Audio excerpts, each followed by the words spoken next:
¿Qué tal mi gente? En esta fiesta no hizo falta el tamborito y el movimiento Nenengove Buglé de Panamá y Campesino de Panamá Este no se quedó atrás. Bailaron, disfrutaron al máximo el son del precioso y hermoso tamborito y orgulloso de ser Nove Buglé.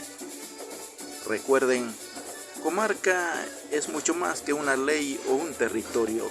Es un conjunto de personas con su cultura, costumbres, idioma, historia, anhelos y esperanzas, que desean ser reconocidos y respetados como ciudadanos panameños, como seres humanos, como habitantes de la comarca, con sus derechos y deberes, dentro de la multiculturalidad de nuestra nación.